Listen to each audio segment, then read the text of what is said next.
Well, welcome today. I don't know about you, but it's been a long weekend for me. I don't know if it's spring break or what's going on, but I know the eclipse happened. Oh, it's tomorrow. See, I'm not even with that. I feel like it's been the eclipse.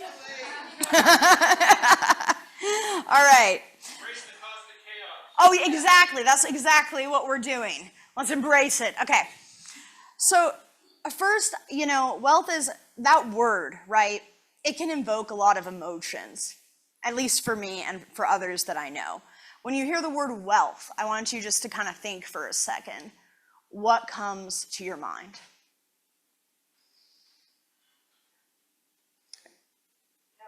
Health. That's a good one. Your abundance. I know. Do you want to give abundance? It doesn't have to be now, but during this presentation, at some point, we have discussed abundance is necessary.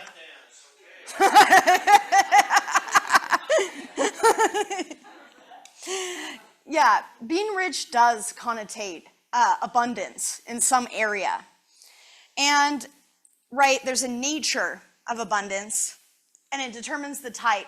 So we can have abundance of health. We can have abundance of, obviously, material possessions. We can have an abundance of love, right? Of friendships, relationships, family. We can have an abundance of intelligence, right? We can have an abundance of a lot of different things. And sometimes that word, to me, also can bring up certain connotations, the word abundance. Because you can see it as positively, like, okay, I'm seeking abundance, but it also can feel sometimes like a bit selfish, right? Like, oh, am I pursuing abundance or something just for my own good? If you look at it in a material way, especially. Our society definitely tells us that the major populace cares about monetary value over anything else. Now, I don't know if that's true. I don't know if mostly everyone does care about money more than anything else. But that's what we're told, because that's what our culture perpetuates the idea of. Because if we do that, if we care about money, and if we think other people only care about money or material possessions, how will we treat each other? Right? What are we creating? What are we co-creating as people? And that's a good question to ask. I like to view it as everyone has these different bank accounts, right? Let's use these terms. So we all have different accounts. You might have your spiritual account, your emotional account, your health account, your money account, right? And in each of these, you have a different balance. Now, that balance can change over the course of your life. I mean, think of you 20 years ago and think of you 20 years in the future. I think some of those balances have changed a little. I can say that for sure. I definitely think the question to ask is, what's the most valuable? What are the most valuable riches? What is the most valuable type of abundance? What's the best investments that I can make? Oh, no. I'm trying to avoid this microphone. Forgot about that one. Fantastic. You heard the inside of me.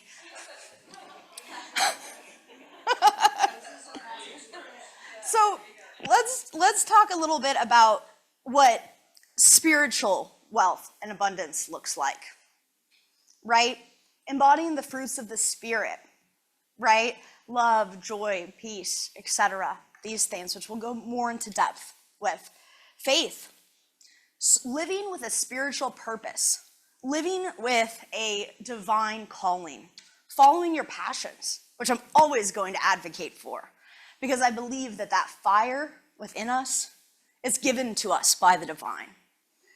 And we should seek that. And when we hide that flame, when we diminish that flame, we do a disservice to not only ourselves, but the world around us.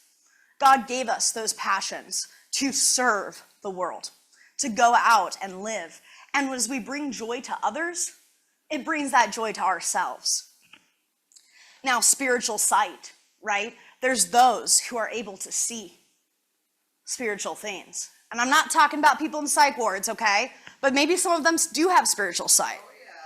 You know, it's all about the lens that we see things through. Are we seeing our spiritual sight through a lens of fear, or are we seeing it through a lens of love, right? And what lens are we going to put on that? That's the question when it comes to spiritual sight. But that's a gift. That's a gift from God. And it's also some in that account. That's definitely in the spiritual account. There's also healing. I mean, raise your hand. We have so many healers here. Raise your hand if you're a healer. Yeah, this church brings them. Right? Unity and healing, they go very well together. That is another area of spiritual wealth. We have divine wisdom, right? Glenn, a fantastic example. You don't have to say it. I know you're wealthy in wisdom, my friend, and I appreciate it. Every word that comes from you, I try to listen to as much as possible and soak it in, and I very much appreciate everything you say. So there's also another one is fruitful outcomes from serving others. Take Taffy, for example. That is a spiritual wealth. By serving others, we also gain this, because that is that passion. That is what we're here to do. I already talked about other ways that we can be rich, right? Whoa. Emotional intelligence is another one. It's not just IQ intelligence. There's emotional intelligence. I can say I could maybe use a few more drops in that bucket for sure. I'm learning the right direction. The question to ask yourself is, where does your wealth lie, right? Where does your wealth lie? So, material wealth can be a wonderful thing, but it's not necessarily the most valuable type of wealth. What is material will eventually change into something else, whether that's through decay, erosion, or death, right? Anything in this physical plane, it's going to change. I'm not saying it disappears. It's going to completely change form. It's going to transform, just as we're going to transform as well. When our physical body dies, it's not going to be looking like this forever, I can tell you that. So, since those are not eternal, and our bodies are not eternal, the best investments we can make are in things that are eternal, and things that have eternal impact. Material wealth is a rather short-term investment, and when it comes to spiritual wealth, even emotional investment, that's also can be short-term, because when we die, I don't know if we're going to take all that with us, those emotional investments. And that's not a pretty thing to say, but there's some truth there. If you look at enlightened beings and things like that, we can become overly attached to people. But spiritual wealth, that's going to last. And there's definitely realms where emotional wealth and spiritual wealth overlap. Joy, love, peace, these fruits of the Spirit. If it's coming from the Spirit, it's eternal, right? Versus these superficial things. Being happy is a lot different than being a joyful human being. Something at your core, something that is that divinity, that Christ within you. So, pure love, of course. Paul said that love is the greatest of all. And that is, pure love from the heart is the greatest treasure that we can ever have. Pure love from the heart is both spiritually and emotionally rich. And it creates physical responses. It's fantastic for our health, right? Just like laughter, joy. See, when we have spiritual wealth, it overflows into all these other areas naturally, the areas that matter. We are provided with what we need.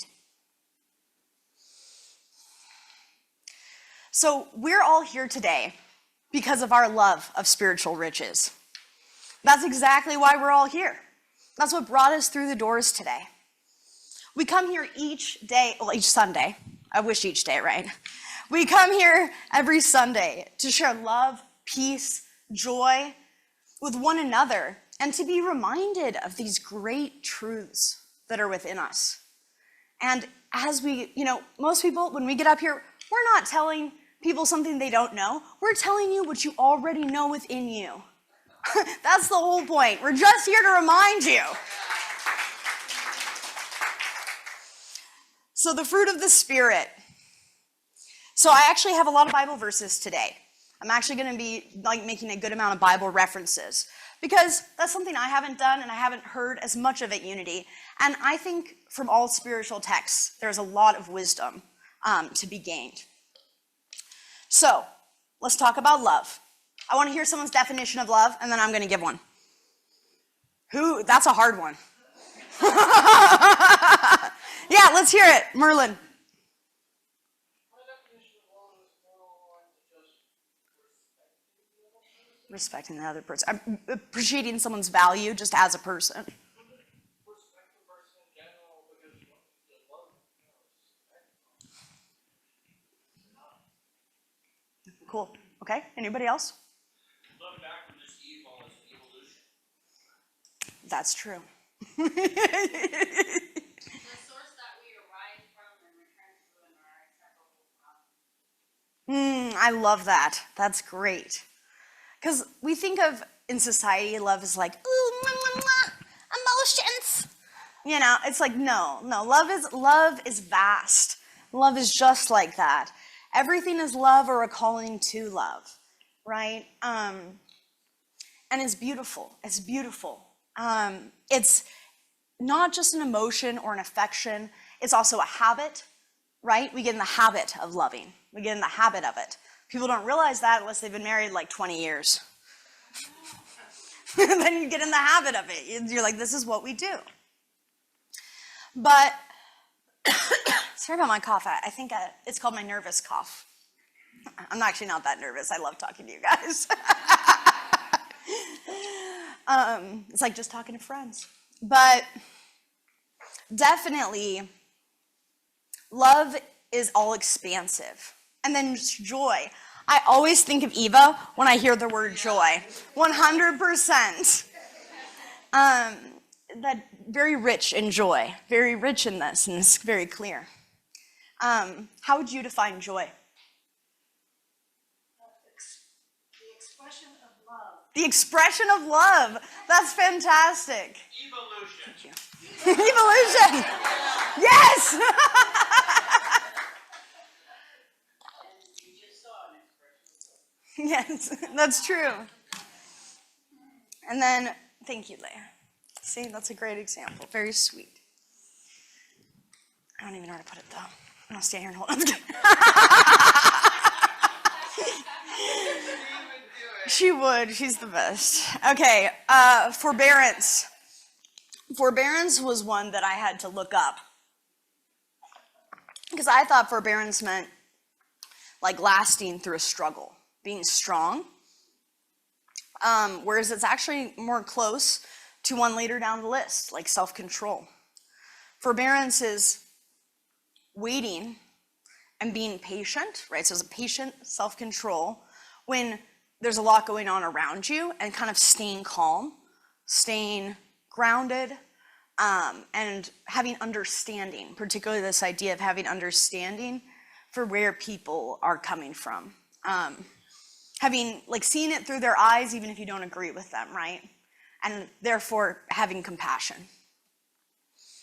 And then kindness, right? I think that this one, sometimes I feel kind, sometimes I don't.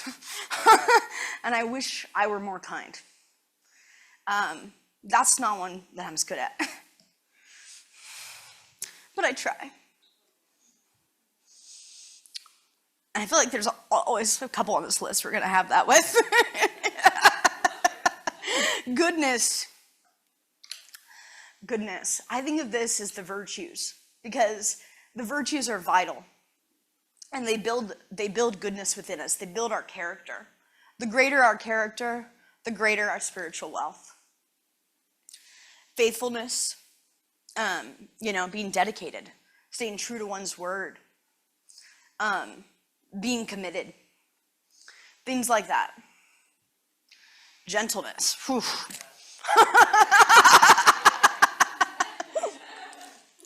Leia is a good example of gentle.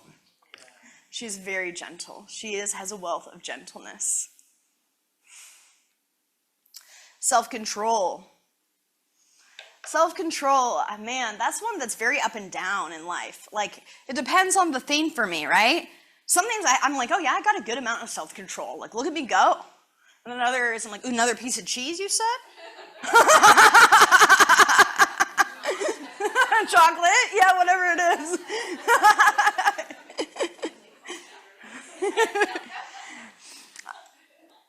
All these things are things we can cultivate, that we can grow richer in, right? And that's fantastic. It's good to be able to know that there's things that we can grow in, that we can accumulate greater wealth. And we don't have to do it alone, right?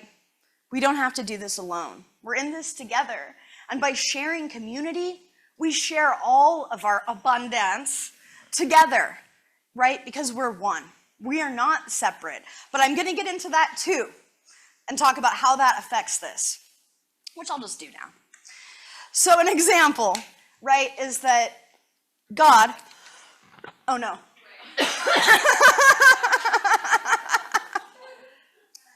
God, we are all different. There's a verse that I'll read about the different parts of the body that we are, Just because it's a hand, will the eye say to the hand that it's not a part of the body because it's different?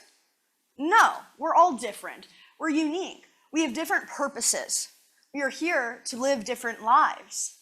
But those lives are all a part of God's plan and a part of God. We all have this aspect to ourselves.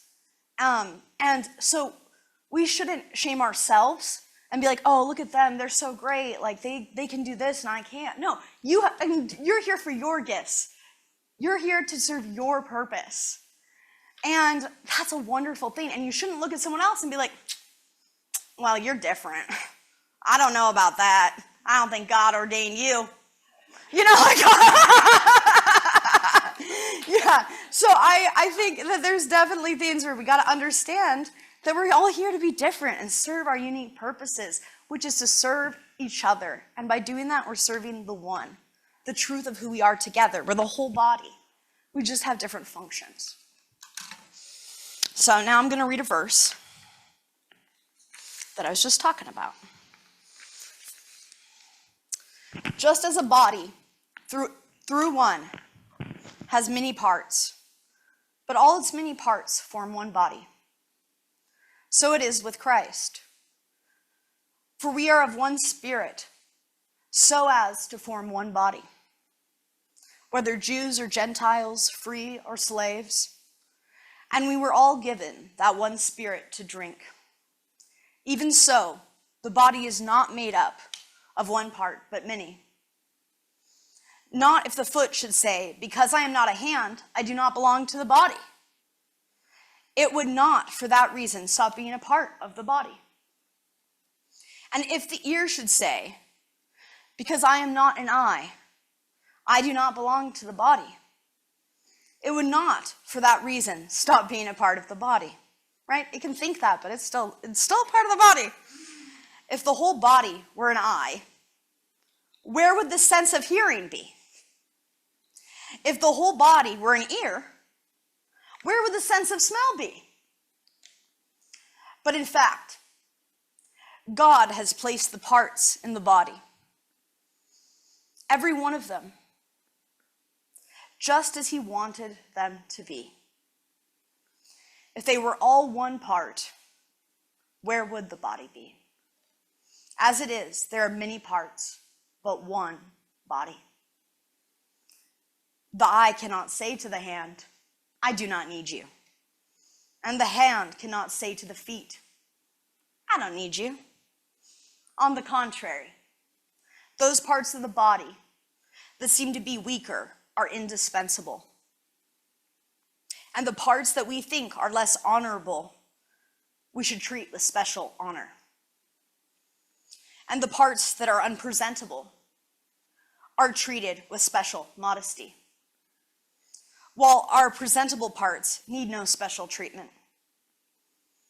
But God has put the body together, giving great honor to the parts that lacked it, so that there should be no division in the body, but that it as a part should have equal concern for each other.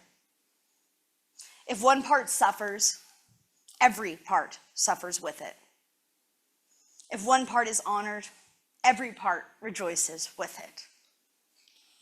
And I really thought that summed up a lot to do with, and what Glenn, you mentioned, the bigger, we're part of a bigger body. That's absolutely true in many ways. And I think it's good to remember that, as we meet people and as we have people in the community. And I can see it. When we rejoice together, and when it's prayer circle and someone's not doing as well, we are sad together. And I think there's something wonderful about that, recognizing how we're connected in this way. Now, I wanted to talk a little bit about spiritual gifts. So I talked a little bit about wisdom, spiritual sight, healing. But one that came up, and I won't read that verse yet. I could, but let's talk about speaking in tongues. That was in the Bible verse with the spiritual gifts. And I was like, I've been to a charismatic church. I've seen the speaking in tongues thing. But, I've also been to a lot of new age and new thought things where there's also like light language, right? If you think of Reiki, right? It's whatever it is. Some speaking in tongues is some type of foreign language, even from a different dimension or planet. That's the gift of speaking in tongues. And then there is someone who can interpret that. Sometimes it's the same person, but not always. And sometimes they have no clue because they're the channel, right? They're the channel that this information is coming through. And someone near them might be able to understand and comprehend it.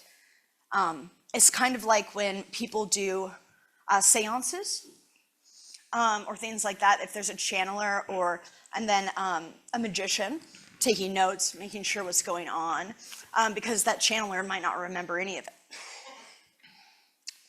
So the marvelous thing about spiritual wealth is that when we take our part in that, everyone else is blessed.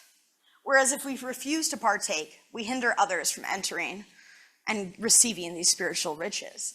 When we have spiritual wealth, others get richer around us. We as the body are richer together. And as someone lacks, it's the same thing. It's like we are here for each other. We don't get poorer by sharing our gifts. In fact, something I definitely have to say about that is that it's very much the opposite. We get poorer when we don't share our gifts and when we don't share our spiritual wealth with others, when we hide our light, when we hide who we are and what we have to give. What's the difference between earning and receiving gifts? I wanted to talk about this because you've probably heard me say it's a spiritual gift. And it's like, but you're gaining spiritual wealth, right? So what's the difference between earning and receiving gifts? Earning is like you're striving to receive something. Yep, right.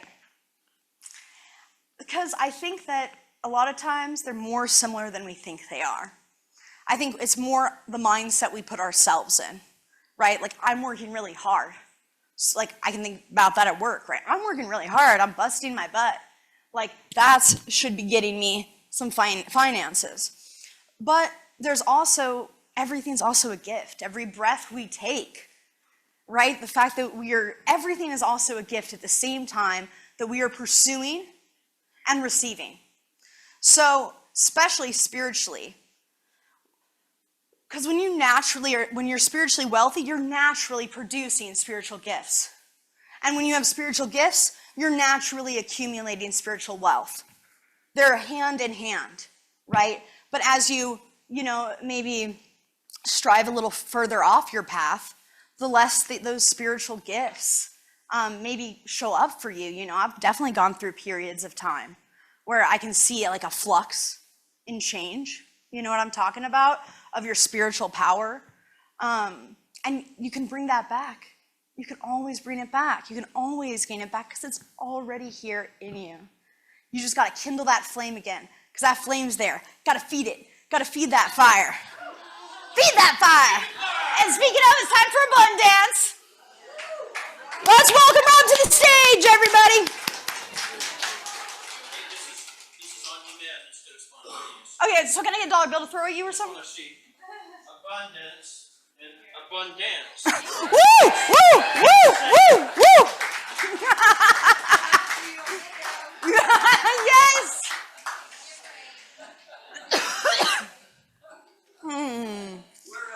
I know, where else? This is so great. Nope, there we go.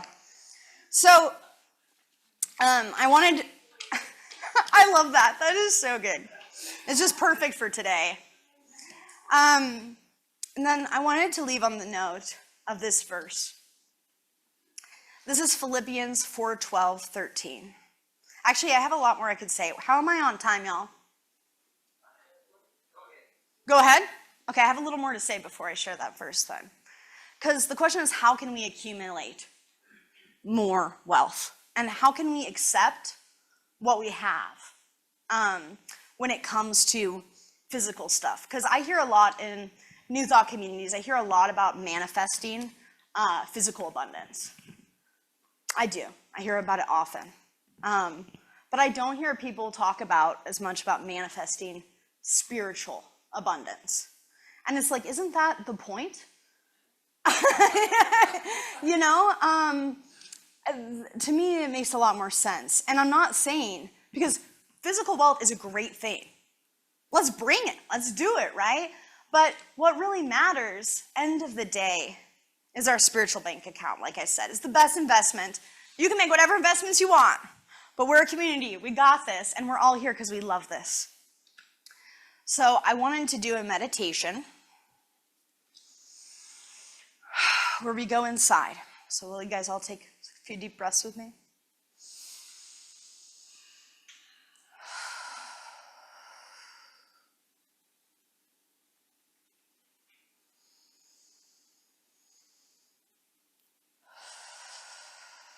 Okay. So first, I want you to think about where you're happy with your spiritual bank account and where you're unhappy with it.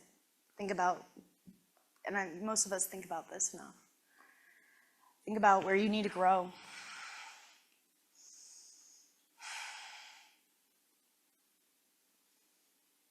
Think about those virtues that you're working on.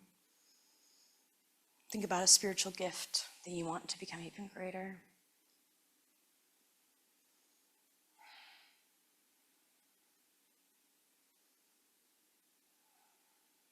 I want you to start feeling that thing increasing within you. Visualize it however is right for you.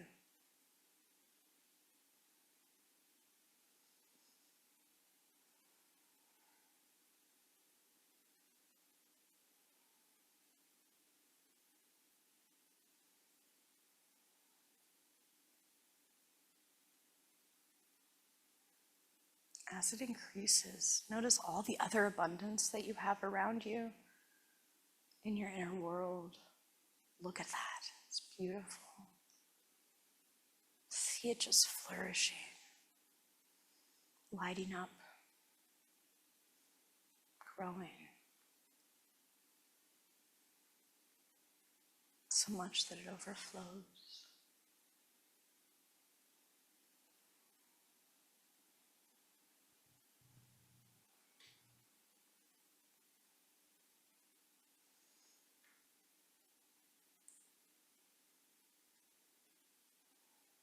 I want you to take that abundance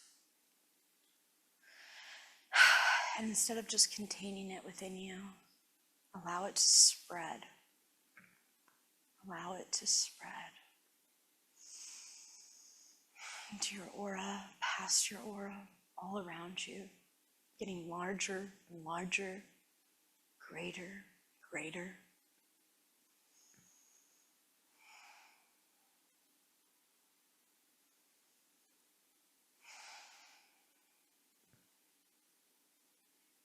This is a great way.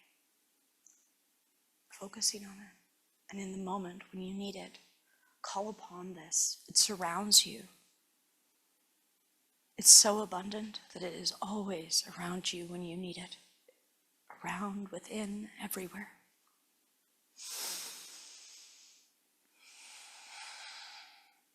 Enjoy that feeling. Now I want you to take 3 more deep breaths with me. And then I want you to open your eyes. But I want you to still feel, don't bring that energy back. I want you to still feel it out and connecting all of us together.